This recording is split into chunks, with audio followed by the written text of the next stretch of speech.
Friends good morning. Please first of all my channel like, share, subscribe and comment. ఇవాళ విషయం ఏంటంటే వచ్చేసి మనకి గురువారం నాడు నుంచి డిసెంబర్ నెలలో మార్గశిర లక్ష్మీ వారాలు మొదలవుతాయి కదా. దానికి సంబంధించి నేను మీకు మొన్న ఒక వీడియో అప్లోడ్ చేశాను. పూజ ఎలా చేసుకోవాలి, ఏంటి నైవేద్యాలు అవన్నీ కూడా చెప్పాను. ఉద్యాపన కూడా చెప్పాను కదా. ఉద్యాపన అంటూ ఏమీ ఉండదని చెప్పాను. ఏమి ఉండదు ఉద్యాపన. ఇవాళ ఇది చెప్పుకుందాము. కథ అనేది మీకు తెలియజేస్తాను కదా. తర్వాత దాంట్లో ఇవాళ కథ చెప్పుకుందాము. మార్గశిర లక్ష్మీ వారపు నోము కథ. అది ఒక పల్లెల్లో ఒక బ్రాహ్మణ బాలిక ఉండను. ఆమె మట్టితో లక్ష్మీదేవి బొమ్మను చేసి ఆడుకుని చుండేది. సవతి తల్లి తన బిడ్డను ఎత్తుకొనుటకు ఆ బాలికకు ఒక బెల్లం మొక్క పెట్టేదన్నమాట. ఆ బెల్లం మొక్కను ఆమె బొమ్మకు నైవేద్యంగా పెట్టి ఆడించుండేది. కొంతకాలమునకు ఆమెకు యుక్త వయసు రాగానే పెండ్లయింది. ఆమె అత్తవారింటికి వెళ్ళుచు తన బొమ్మను కూడా తీసుకుపోయాను. ఆమెతో ఆ మహాలక్ష్మి కూడా వెడలిపోయాను. అందుచే ఆమె అత్తవారింట ఆమెకు సకల సంపదలు కలిగాయి. పుట్టింట గర్భదరిద్రము దాపురించెను. ఆ సంగతి ఆమె తెలుసుకొని తన తమ్ముని రప్పించి ఒక చేతికర్రను దొలిపించి అందు వరహాలు వేసి దానిని అతనికి ఇచ్చెను. అతడు దానిని తీసుకుని వెళ్ళుచు దారిలో ఒక చెట్టునకు చేరవేసి కాలకృత్యాలు తీర్చుకొనుచుండెను. అంతలో ద్రోవన పోవు వారొకరు ఆ కర్రను తీసుకుని పోయిరి. అతడు వచ్చి కర్రను వెతకగా అది దొరకలేదు. చేయనది లేక అతడు ఇంటికి వెళ్ళిపోయాను. మళ్ళీ కొన్నాళ్ళకు ఆమె తమ్మునికి కబురంపి ఇంటికి రప్పించుకుని పరిస్థితి ఎట్లా ఉన్నదే అని అడిగాను. అతడు ఒక చెప్పుల జోడు నిండా వరహాలు పోసి దానిపై గుడ్డ కప్పి ఆ జతను తండ్రికి ఇవ్వవలసిందని చెప్పి అతనికిచ్చాను. అతడు వాటిని తీసుకుని పోతుండగా దారిలో దాహం వేసెను.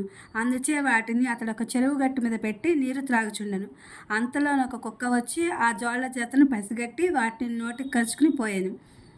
అతడు గట్టు మీదకు వచ్చి చూసేసరికి చెప్పులు లేవు. వెదికి వాటిని ఎందుకు నువ్వు గానక అతడి ఇంటికి చేరెను.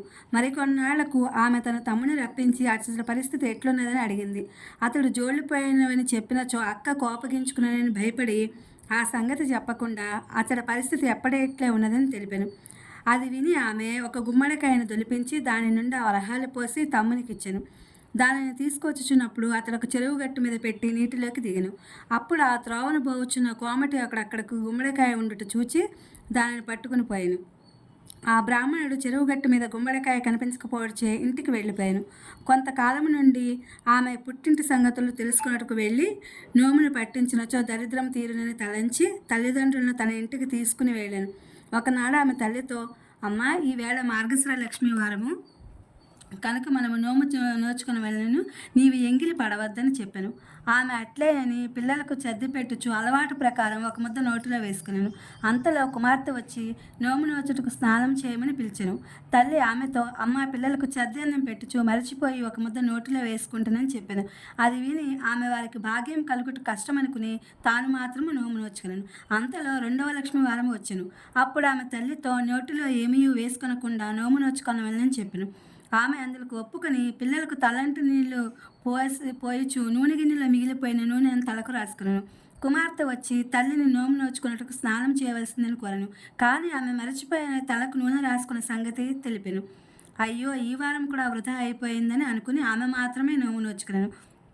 తర్వాత 3వ లక్ష్మీ వారం రాగా ఆమె తల్లితో, అమ్మ, ఈ వారమైనా జాగ్రత్తగా ఉండు, నోము నోచుకోమని గట్టిగా చెప్పాను. ఆమె అటులని చెప్పి పిల్లలకు తలదువ్వుతూ తాను కూడా తలదువ్వుకున్నాను. అంతలో కుమార్తె వచ్చి తల్లిని స్నానమునికి రమ్మని పిలిచాను. తల్లి మరచిపోయి తలదువ్వుకున్న సంగతి తెలిపాను. అది విని దరిద్రులను బాగు చేయటం మానవులకు సాధ్యం కాదా అనుకున్నాను. తానే నోము నోచుకున్నాను. కొద్ది రోజుల్లో 4వ లక్ష్మీ వారం వచ్చాను. ఆ వారమైన తల్లి చేత నోమును నోయించవాలని పట్టుదలతో ఆమె తల్లిని ఒక గోతిలో కూర్చుండబెట్టి పైన బల్లను మూసివేసి తాను తన పనులు చేసుకునిచుండను. ఇంతలో పిల్లలు అక్కడున్న అరటి పండ్లు తిని వాటిపై తొక్కలు బల్ల సందు నుండి గోతిలో పడవేసిరి. అందులో ఉన్న తల్లి దురదృష్టవంతురాలు అగుటి చేత ఆ తొక్కలను తినేను. అంతలో కుమార్తె వచ్చి మీదనున్న బల్ల తీసి తల్లిని స్నానంకు రమ్మని పిలిచెను. ఆమె తాను అరటిపళ్ళ తొక్కలు తినే సంగతి చెప్పగా కుమార్తె చాలా విచారించి తానే నోము నోచుకున్నాను.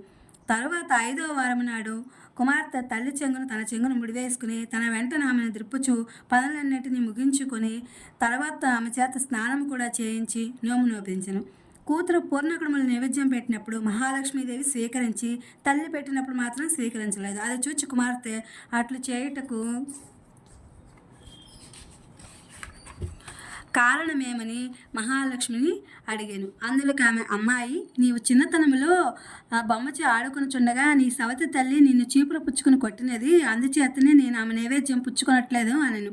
అప్పుడు ఆ కుమార్తె తల్లి ఆమె తప్పును క్షమించి నైవేద్యం స్వీకరించి వారికి భాగ్యం అబ్బినట్లు చేయకూడదని ప్రార్థించి మహాలక్ష్మిని ప్రసన్నురాలను చేసుకున్నాను. తరువాత సంవత్సరమున ఆమె తల్లితో నోము పట్టిన మొదటి వారం పులగము, రెండో వారం పరవాన్నము, మూడో వారం ముద్దకుడుములు అంటే చలిమిడి, నాలుగో వారం చిత్ర కలమాన్నములు, ఐదో వారం అంటే పుష్యమాస లక్ష్మీవారం నాడు పూర్ణకుడుములను సమారాధన పెట్టించి నోమును పూర్తి చేయించెను. పిమ్మట ఆమె పుట్టింటి వారు దరిద్ర విముక్తులై ధనధాన్యములతో తొలతొగుచుండెను. దీనికి ఉద్యాపన అంటూ ఏమీ ఉండదు. కాకపోతే పైన చెప్పిన విధంగా మార్గశిర మాసంలో వచ్చు 4 లక్ష్మీ వారములు నోము నోచుకుని పుష్యమాసమున మొదటి వారము నాడు పూర్ణకుడుములను మహాలక్ష్మికి నైవేద్యముగా పెట్టి నోము నోచుకునే వారం నాడు కథ చెప్పుకుని అక్షంతలు వేసుకుని నేతి పిండి వంటతో ముత్తైదులకు సాపంక్తి భోజనం పెట్టవలన కథలోపమైన వ్రతలోపం ఉండరాదు, పద్ధతి తప్పినను ఫలము తప్పదు. ఇది ఫ్రెండ్స్. కాకపోతే ఏంటంటే మనం భోజనాలు అనేది మన శక్తి కొలది మన ఇష్టం అనమాట. మన ఓపికని బట్టి మనం చేసుకోవచ్చు. మామూలుగా ఇంట్లో అయినా సరే మనము 4 వారాలు కథ చెప్పుకుని అక్షంతలు వేసుకుని నైవేద్యాలు 4 వారాలు పెట్టి మన ఇంట్లో పిల్లలు భర్త అయినా సరే ఇవి చేసుకుని తినచ్చు.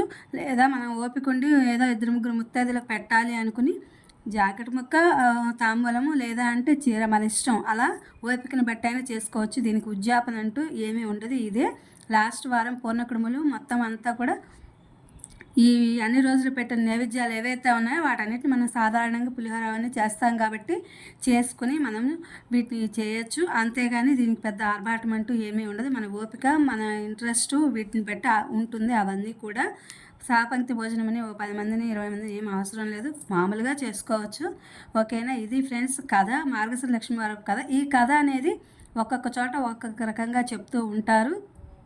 కాకపోతే అంటే ఈ కథలో ఉన్నది ఇది అనమాట. అసలు చాలామంది ఇంకా రకరకాలుగా చెప్తూ ఉంటారు. దొలిపించడమని, వివాహాలు ఇవ్వడమని, ఇలా రకరకాలుగా పుట్టింటికి వెళ్ళడం అని ఇలా చెప్తూ ఉంటారు. ఏదైనా దానిలో ఉన్న అర్థం అంతా మాత్రం ఇదే ఫ్రెండ్స్ మార్గశిర లక్ష్మీ వారపు నోము కదా. ఇది మీకు అందరికీ కూడా తెలియచెప్పాలనే ఉద్దేశంతో నేను వీడియో అప్లోడ్ చేశాను. Please my channel like, share, subscribe and comment. Thank you for watching. Thank you for our support.